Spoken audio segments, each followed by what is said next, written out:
Full-sized cars used for NASCAR races in the 1960s had slight modifications for racing, so no one was exactly ready to see the Ford Starliner perform the way that it did then. Not just the performance, but the design and modifications caught the public's eye immediately. Since many fans were used to the likes of Chevy and Dodge in the game, there was earnest interest in what the newcomer had to offer. Would it be the start of something phenomenal? Would it change the game of stock car racing?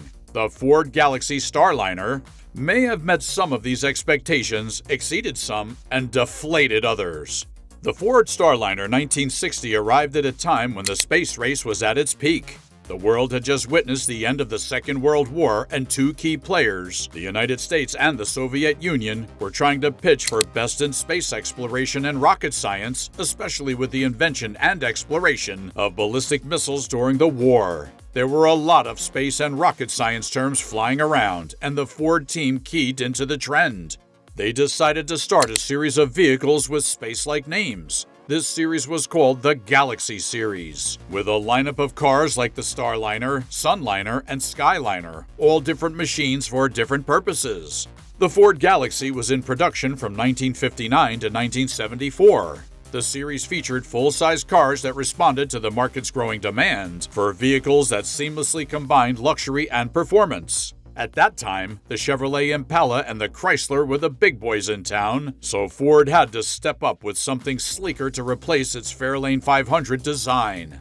More and more people wanted something futuristic, something that gave the space vibe, and the Fairlane was lacking badly. Plus, it wasn't an outstanding performer compared to its peers, so Ford had to step up quickly. The introduction of the Galaxie series had to meet three specific demands that include style, power, and speed.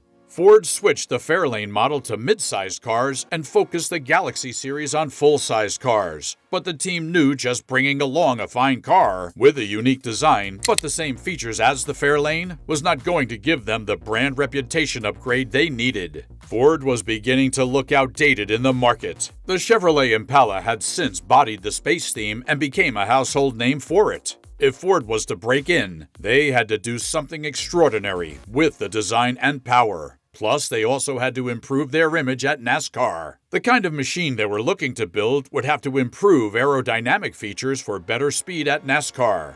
It had to have a sleek and unique body design that would immediately appeal to a market hooked on the space race. It would have to have improved engine configuration to dish out more power and speed. When the team finally had something to unveil, the world met the Ford Galaxie Starliner, an invention that would stand as one of the world's most unique cars. It would make impressive performance at NASCAR and would go on to be improved to Starliner 350, Starliner 390 until the Galaxie series was wrapped up.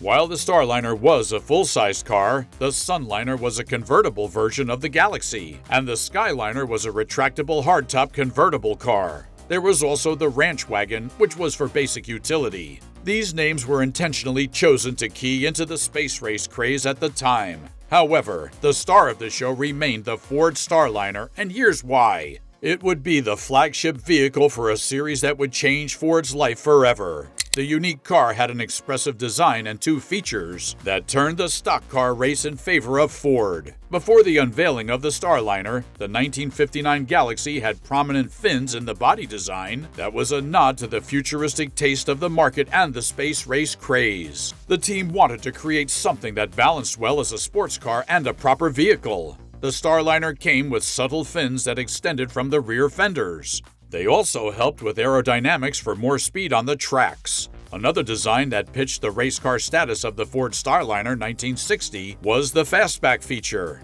Unlike other production cars that came with boxed roofs, the Starliner came with a curved fastback that aided aerodynamics. The sloppy rooftop reduced wind resistance and improved speed and more stability on high-speed tracks. It is similar to the design of the Daytona Coupe, one of the world's rarest race cars. Like the Starliner, the Daytona Coupe had a sloped roof design for increased speed and reduced wind resistance. It won the 1965 FIA World Sports Car Championship GT and competed against giants like Ferrari 250 GTO. Seeing that the rare race car won that championship years after the Starliner made its debut, it's obvious that the team was onto something grand. The Starliner stood out as the most inspiring invention of its time. Still on design and construction, the team, still dedicated to building a race car that could top the NASCAR, used lightweight materials for the body panels. Instead of using metal, aluminum was used instead, so that the car was lighter. This improved speed and handling to a great extent. To add to its sporty look, the car came with only 2 doors, which is a typical feature of race cars. The design further included thin outlines and smoother colors. Although the inner look was criticized for having an unimpressive look, the 1961 version switched things up with separated cushions and agile seats, just like the ones in the Rockets. The styling of the vehicle was complemented by its engine makeup. The Y-block Ford design engines used in the Fairlane 500 were scrapped in 1958 for the Ford FE engine line. It had a Ford 352 FE cubic inch V8 engine that displaced impressive horsepower. But that was not the icing on the cake. In fact, it was the tip of the iceberg, because that engine came in 3 configurations. There was the 2-barrel option that generated 220 horsepower and 336 foot-pounds of torque, which was impressive but not outstanding. Then there was also the 4-barrel, which made 300 horsepower and 381 foot-pounds of torque, and the hypo version of the 4-barrel, which made a very impressive 360 horsepower and 380 foot-pounds of torque. These were very cool metrics, considering what speed numbers vehicles at that time were hitting. Not shocking, but the Ford Starliner 352 was more of the people's choice. It was evident that the Starliner was ready to take over. All these features, the design and the engine, made the Starliner a noteworthy flagship in the Galaxie series. However, there's one more thing that makes it extremely special today. Hey, if you enjoy a good car documentary and are enjoying this deep dive into the Ford's forgotten space-age powerhouse, the rare Starliner and its impact on Ford's future designs, don't forget to subscribe and leave a like. There's plenty more to come on rare, powerful, and legendary cars that changed the game, and you won't want to miss it. Now, back to our Starliner story. Yes, the Starliner achieved several wins at NASCAR. It solidified Ford's place as an automobile manufacturer and gave them that upgrade that they needed so badly. They doubled down on the engine limitations of the 1960 race car models and returned with an installable upgraded Ford 390 FE engine that produced 375 horsepower. There was also the Tri-Power carburetor package for the Ford 390 that could be installed for track use only. The addition increased horsepower production to an amazing 410. That spiked up the winning chances of the Starliner at the NASCAR. Along with the engine, the design was improved. It remained simplistic and stylish, but the semicircle rear lights were made full circle lights.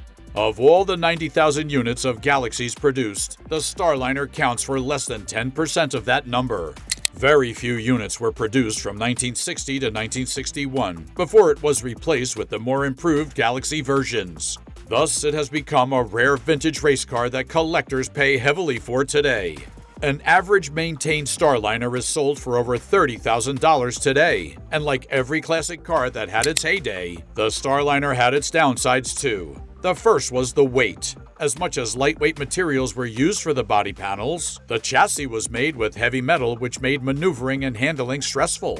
The use of heavy metals was because at the end of the day, the car was still a stock car. The sloppy fastback may have made the Starliner line up unique cars, but it earned criticism from normal users. They complained of limited headroom because of the sloppy back. Also complained about was limited rear view because of the design of the rear view mirrors. While some buyers made comments about its general look, that same design is the pride of collectors today. The Starliner has cemented itself in history as a unique and classic car, and its influence is evident on later Galaxie designs after it was discontinued in 1961. The 1962 Ford Galaxie 500 was a Starliner with a box roof and a hardtop for more reliability. It had a 406 cubic inch engine that produced 405 horsepower. Then came the Ford Galaxie 500 x 500 XL, which offered a 427 cubic inch engine that displaced 425 horsepower. It was nicknamed the Thunderbolt, and this model reintroduced the fastback in 1963. The 1962 model cost Ford some speed on the tracks, so they attempted the Ford Starliner hardtop convertible with bolt-on fiberglass fastback roof, but that was outlawed almost immediately. Hence their return with the fastback in 1963. Eventually, Ford shifted towards luxury rather than performance by the 1970s, so the Galaxie series was discontinued and replaced by the LTD. The Starliner is one unique car that would never be forgotten anytime soon. Collectors buy all kinds of Starliners, even smashed ones. The parts are extremely hard to find or recreate, but demand for the race car does not show signs of coming down anytime soon. That cements its legacy as a pivot design for all of Ford's futuristic Galaxie models. It's so remarkable that one can dare to say it could stand a chance winning beside a Le Mans race car. Besides, most of the cars at the competition are designed with features that Starliner debuted with. So, what do you think? If you could, would you have advised the continuation of the Starliner, or do you think its discontinuation was the best decision the team made at the time? Let us know in the comments, and don't forget to like, subscribe, and stay tuned for more deep dives into rare race cars, classic cars, and the stories behind the machines that shaped automotive history. Thank you for joining us, and we'll catch you in the next one.